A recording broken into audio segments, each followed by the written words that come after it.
Kumuriri. Crea. Aprende. Participar. Televisión más internet. www.encuentro.com.ar.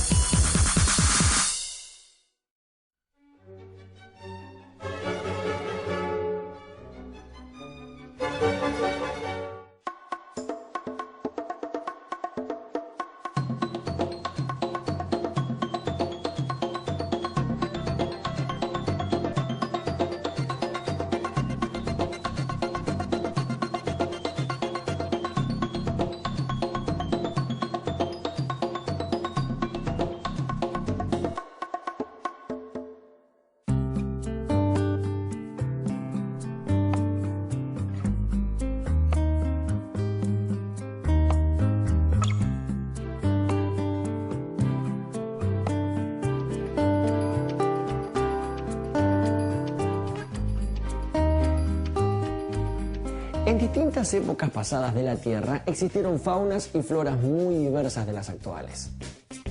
Sabemos de ellos por los fósiles, que son testimonios del pasado, restos o huellas de animales o vegetales que revelan la existencia de organismos que existieron en otras épocas geológicas.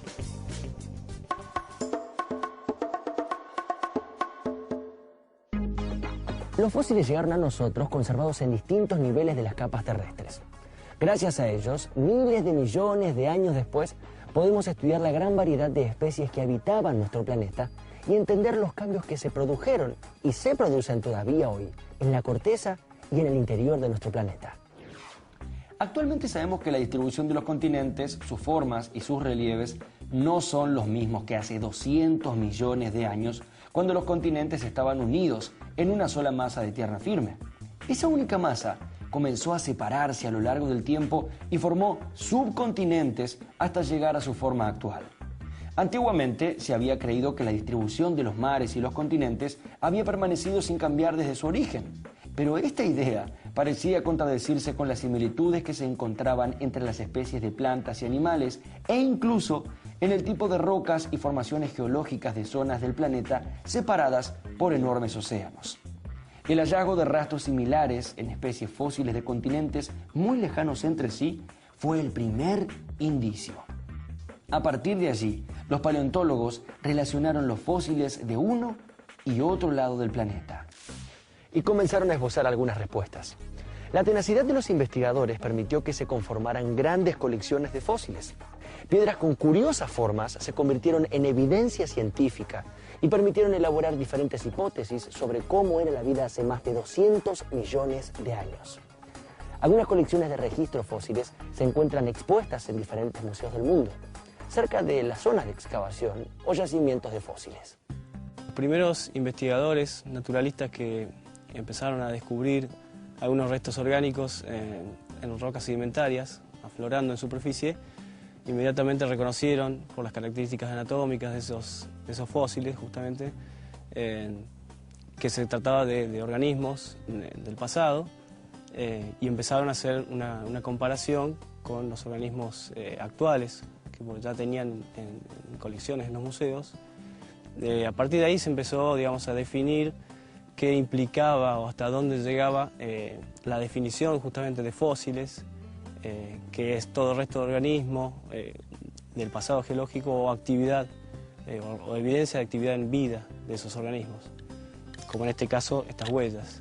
Bien, y a partir de ahí empezaron a explorar todas las rocas sedimentarias que tenían en los alrededores, a estudiar en relación a la geología, qué edades tenían, y a incrementar en las colecciones de los museos una cantidad de organismos fósiles, y así se amplió lo que llamamos hoy el registro fósil, que es toda esa colección de especies que conocemos.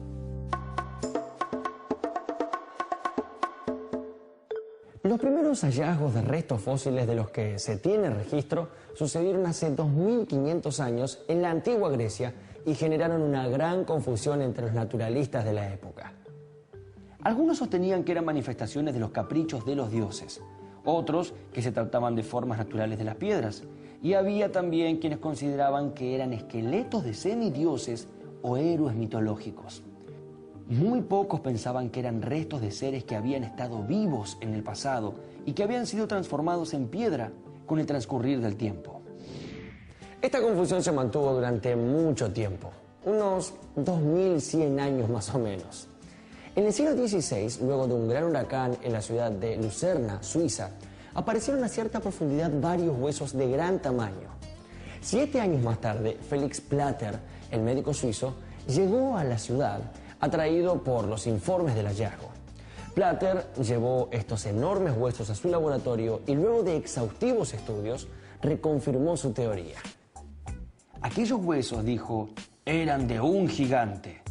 El médico rearmó los huesos encontrados de tal forma que correspondiera a un corpulento humano de casi 6 metros de alto, pero no sabía que realmente se trataba de fósiles de elefante. 1 millón de años atrás, los elefantes prehistóricos denominados mamuts y mastodontes habitaban toda la Tierra en regiones tan lejanas como Siberia, Centroamérica, India, Patagonia, África y Alaska. La observación y mala interpretación de restos fósiles de mamuts sustituyeron las leyendas. Los fósiles de mamuts encontrados en Grecia fueron considerados como los huesos de Axas, su hijo el gigante Asterius y el supuesto cuerpo de Orestes, de 4 metros de altura. En el siglo XVII, una gran cantidad de fósiles de mamut encontrados en Alemania dieron origen al unicornio fósil, un curioso ser con un gran cuerno en la frente, descrito en el libro Ensayo de la teoría de la formación de la Tierra, del filósofo y matemático alemán Leibniz. Hasta el 1600 todos eran dioses, gigantes y monstruos. Deberían pasar 100 años más para que en el siglo XVIII Georges Cuvier fundara la paleontología. Georges Cuvier, un gran anatomista francés del siglo XVIII, está considerado el padre de la paleontología. Gracias a sus estudios se pudo especificar que todos los huesos encontrados no pertenecían a seres mitológicos, sino a un animal similar a un elefante que ya no vivía en Europa. Los fósiles encontrados en Europa ya habían sido identificados y reconstruidos como mamuts por exploradores rusos casi 70 años antes. Pero en aquella época las comunicaciones y los viajes eran muy dificultosos y lo que se hacía fuera del centro científico de Europa era desconocido. Cuvier era un estudioso de los huesos de los vertebrados y sus investigaciones se basaban en la comparación de las estructuras de estos animales. Cuando analizaba un hueso fósil, Cuvier no solo podía reconocer a qué animal correspondía, sino que era capaz de reconstruirlo, aunque le faltaran algunos huesos. Esto le permitió acercarse a los mastodontes extinguidos. Finalmente, podíamos entender las pistas que estos fósiles traen al presente para interpretar los misterios de la vida en el pasado. Desde que Georges Cuvier comenzó a comparar la anatomía de animales modernos y la de los fósiles, muchos paleontólogos trabajaron y siguen trabajando para aprender cómo eran las especies que poblaban la Tierra en el pasado. Los fósiles son restos de seres vivos o evidencia directa de su presencia o existencia. El proceso de fosilización es lo que permite que se conserve durante un largo periodo. Algunos ejemplos pueden ser huellas o huesos de animales petrificados, los coprolitos o materia fecal petrificada, los restos de plantas o las marcas dejadas por los microorganismos. Hay distintos tipos de fósiles. Es muy frecuente encontrar insectos atrapados en ámbar, resinas endurecidas y translúcidas de ciertos árboles, o marcas o improntas de vegetales o plumas en rocas.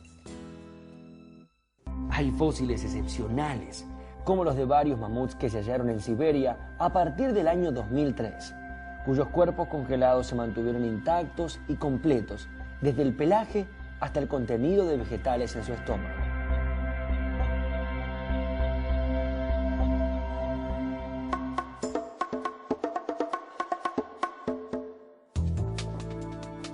El proceso por el cual un material orgánico, como por ejemplo un hueso o un tronco, se transforma en piedra, se llama permineralización. Claro que no es algo que pase de un día para el otro. Este proceso se lleva a cabo en un periodo que, en algunos casos, es de varios millones de años. El proceso de fosilización consiste básicamente en el reemplazo de los componentes de los restos de un organismo por minerales. De esta manera, los fósiles tienen la misma forma que el organismo o hueso original, pero ya no están hechos del mismo material que antes. Son más pesados y cambian de color y de textura. La mayoría de los fósiles son muy parecidos a las rocas, pero hay algunos más exóticos como los ópalos o el ámbar. El proceso de fosilización. Gracias a él podemos observar en un museo a esos dinosaurios que hace millones de años habitaban la Tierra.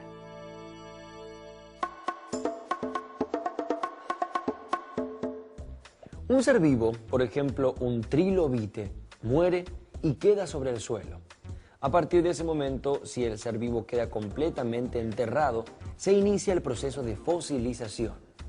Si el cuerpo queda cubierto rápidamente por sedimentos que evitan el contacto con el aire húmedo, los microorganismos no pueden descomponer el cadáver. Al pasar el tiempo sobre los huesos del animal, se depositan capas de sedimentos que lo van tapando completamente. Las lluvias comienzan a arrastrar minerales que se ponen en contacto con los huesos del trilobite. Los huesos quedan sometidos a grandes presiones debido a la gran cantidad de suelo que se encuentra sobre él. A través de una serie de procesos físico-químicos se produce la sustitución de materiales orgánicos presentes en el hueso por material inorgánico del suelo como sílice o algún otro tipo de mineral que no se descompone. Luego de muchos millones de años, el material orgánico es sustituido completamente por el material inorgánico, produciéndose lo que se denomina mineralización o petrificación del hueso. Hasta que, por desplazamientos de las capas del suelo, el fósil queda expuesto a la intemperie.